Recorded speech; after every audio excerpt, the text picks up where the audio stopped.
こんにちは、みどりです。皆様お元気でお過ごしでしょうか？今回は集団思考についてお話ししようと思います。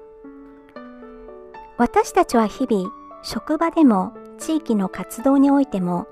何かしら集団の中で判断を求められる時があります。そうした時、みんなで決めたことだからと安心してしまうことはないでしょうか？でも皆さんの中にはどこか引っかかる漢字を覚えたことがある方もいらっしゃるかもしれません。実は集団で決めたことがいつも正しいとは限りません。場合によっては大きな過ちにつながってしまうこともあります。そこで今回は集団思考とはどのようなものなのか、なぜ起きるのか、そして集団思考がもたらす問題や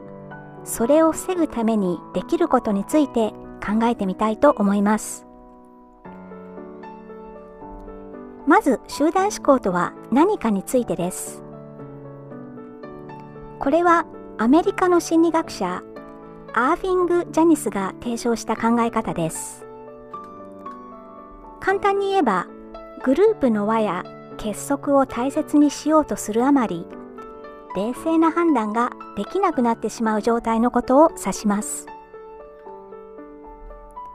本来、より良い決定をするには、いろいろな意見を出し合って、建設的に話し合うことが必要です。ところが、集団思考に陥りますと、場の空気を乱してはいけないという気持ちが強く働いて、異なる意見を言いにくくなってしまいます。そしてその結果、表面的には円満に見えても、実は危険な判断をしてしまうことがあるんです。考えてみれば、私たち人間は誰しも仲間に受け入れられたい、孤立したくないという気持ちを持っています。この自然な欲求が強く働きすぎると、個人の冷静な判断力が抑えられてしまい、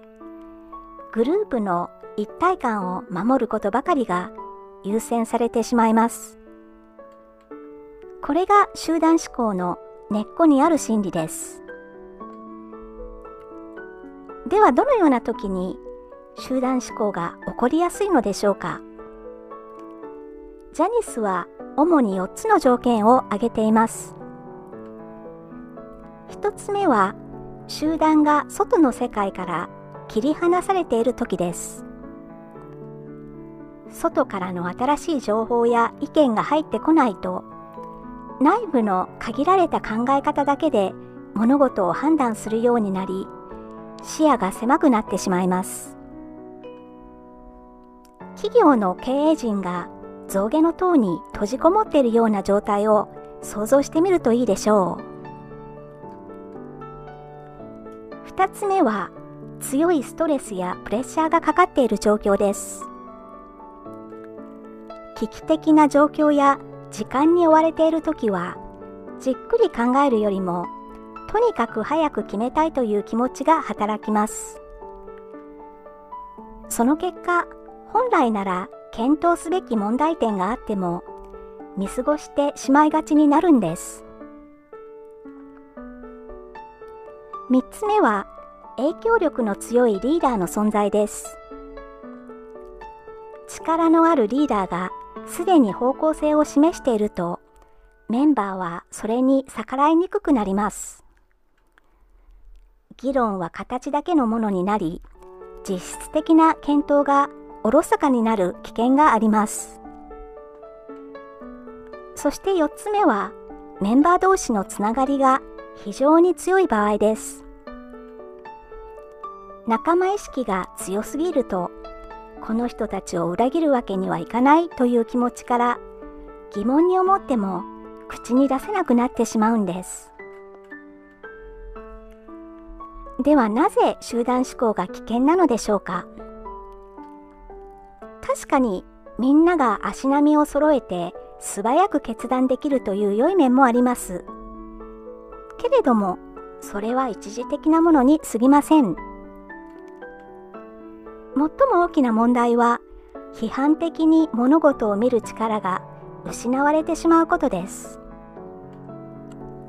違う角度からの意見が出なくなると、大切なリスクや問題点を見落としてしまいます。一見良さそうな決定でも、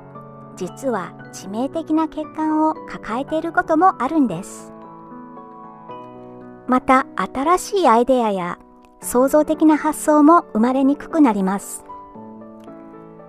革新的な考えというのは、今までの常識に疑問を投げかけることから生まれるものですが、集団思考が支配する環境では、そうした変わった意見は歓迎されません。その結果、組織全体が古くなっていき、時代の変化についていけなくなってしまうんです。歴史を振り返りますと、集団思考が引き起こした悲劇は数多くあります。例えば日本では2011年の福島第一原子力発電所の事故が挙げられます。津波による電源喪失の危険性は事前に指摘されていたにもかかわらず、そんなことは起こらないという楽観的な考えに支配され、十分な対策が取られませんでした。安全だという思い込みと異なる意見を受け入れにくい組織の雰囲気があの悲劇の背景にあったと言われています。それではどうすれば集団思考を防ぐことができるのでしょうか。まず私たち一人一人にできることがあります。それは本当にそうだろうかと問い直す習慣を持つことです。何かを聞いたり読んだりしたときにすぐに鵜呑みにせず、なぜそう言えるのか、他の見方はないだろうかと考えてみる。この姿勢が大切です。また、悪魔の代弁者という役割を果たすことも有効です。これはあえて反対の立場から意見を述べることで議論を深める役割のことです。もちろん人を攻撃するのではなく、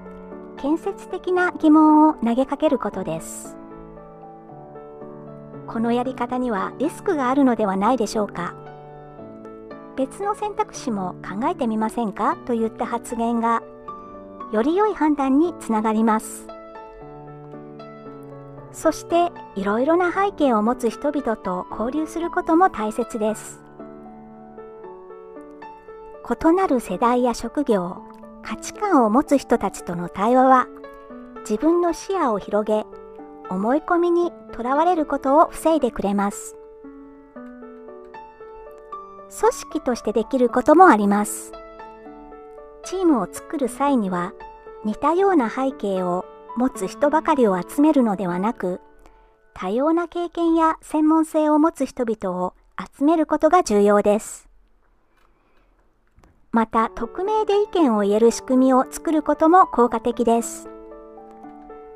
直接言いにくいことでも、匿名であれば本音を伝えやすくなるからです。そして何より、リーダーの役割が重要です。リーダーが最初から自分の意見を強く打ち出してしまうと、メンバーはそれに合わせようとしてしまいます。そのため、まずはメンバーの意見を十分に聞き、異なる考えも歓迎する雰囲気を作ることが大切です。また、リーダー自身が間違いを認める謙虚さを持つことで、失敗から学ぶという前向きな文化も育つでしょう。今回は集団思考についてお話ししました。集団思考とは、和を保とうとするあまり、冷静な判断ができなくなってしまう現象です。外部との断絶、強いプレッシャー、権威的なリーダー、過度な一体感といった条件が揃うと起こりやすくなります。その危険性は批判的な視点が失われ、重要な問題を見落としてしまうことにあります。でも、一人一人が